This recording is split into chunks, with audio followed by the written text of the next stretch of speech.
Hello everyone, I'm Muth, the film guy. Don't believe it, look it up. And I'm here to review the third and final part of the anime trilogy on Netflix called Godzilla Planet Eater.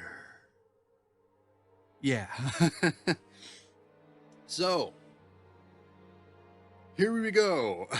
This is the third one, and I'm gonna basically run through this all the way through. So let's go ahead and get right into it.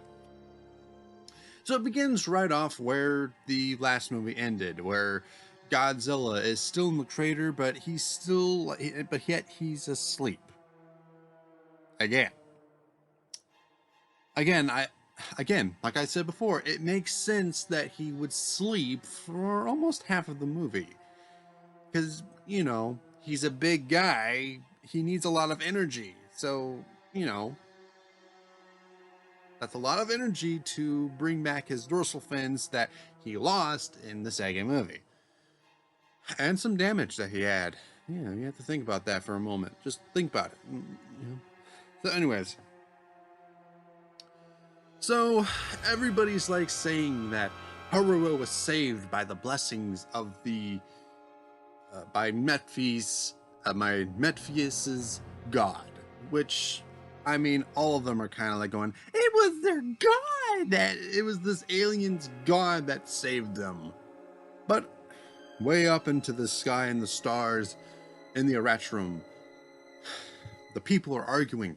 So are the aliens that are from the third black hole planet of the black hole. It's hard to explain that their tidal planet thing. That's where they're from.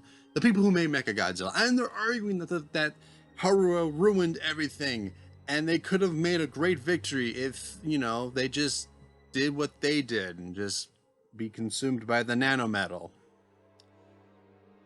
Oh boy. And then they decided to, and those aliens want to like kill Haruo because they just destroyed the victory that they always wanted, and then arguing, and then now they take over the ship afterwards because they're pissed, because their victory is gone. Taking over the world is ruined because of Haruo. Meanwhile, everybody's like down in the earth, basically on the Hitua village, and basically saying that the other aliens god saved them, even though it turns out that it was actually the Hotuas. There we go, the Hotuas healing. The little sparkling parts that go on the skin was the one thing that saved their lives. Yeah, from the nanometal. Everyone else who wasn't treated basically got it in the end. So pretty much, yeah. So pretty much Metphies and Haruo still have their love triangle, and their love is becoming toxic, and Metphies needs Haruo to basically take part of a ritual which will involve him drinking soup. Oh, it could have worked. But then, because of the whole entire thing up in space, Haruo has to go and hide, leading to one of the twins basically going with him to be safe. Miana and Mayana, I think that's their names. One of the twins basically takes him to the secret place that he was healed at. And while he is there, she basically offers him up as a mate. Because, hey, I don't know.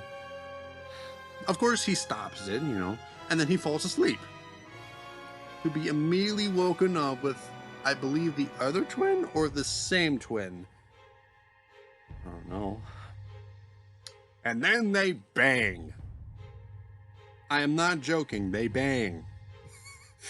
They have sex. They don't show it, but they do. It's gonna be it's one of the most awkward things that you would see.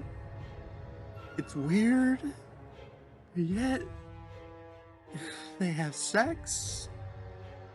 No. So Haru was in love with one of the twin girls, you know? Oh, poor Medfis. He doesn't take the news very well. And so the cult basically comes together. You'll understand why I called it a cult later on. And they summon in their god and the sacred name of Ghidorah. And comes out one of my favorite scenes ever. The shadow of the three heads coming out of the bowl and basically chopping and eating people is one of the most terrifying things that I've ever seen in my entire life. Not only is it eating people, it's literally showing itself to them being like, "Hi guys, I'm the god and I'm going to kill you all." And so Ghidorah, one of the Ghidorah's heads basically comes out from space like a big huge snake and basically destroys the Eratrum. There's a lot of cosmic stuff going on in this movie. Yeah. And so Ghidorah comes right down and Godzilla awakes. But unfortunately, Godzilla can't touch Ghidorah because Ghidorah isn't in that dimension or reality. Godzilla blows his atomic breath onto Ghidorah, but it just bends the beam up and it just becomes whoa. So Haru has to save one of the twins because Medfis basically took one of the twins and basically he took one of the twins while he was banging the other twin. Yeah. And so basically he kind of takes control of Haruo for a bit of a while. There's a moment where Godzilla is literally lifted off of the ground by Ghidorah, even though he's not there. He's being lifted up like reality's bending for Ghidorah to work for Ghidorah. It's yeah. This is probably one of the most strangest versions of Ghidorah ever. And I mean, I've seen weird out of the Godzilla series. This one was just cosmic horror all the way through. So, pretty much, the Hotua, one of the twins from the Hotua, and one of the other soldiers who's a scientist, I believe, basically go to Mothra's egg. Oh yes, Mothra's in this. And so Mothra and the Hotua basically have to like telekinetically transfer their mind signals over to Haruo to tell him that Mephis is controlling Ghidorah. And when that happens, Mothra shows up to save Haruo, basically getting rid of the whole entire thing. And that's the end for Mothra. That's it. She just comes in and then leaves. It's like, hi guys, bye. Hi guys, bye bye. Why? So, anyways, Medfis has his head being taken care of by Haruo, and Haruo looks into Medfis' eyes and then basically sticks his thumb into Medfis' eyes to crack the arbitrium that is controlling Ghidorah, which finally makes Ghidorah become real, as in Godzilla can touch him. And when this happens, Godzilla tears apart the three heads. It's pretty cool. It's cool.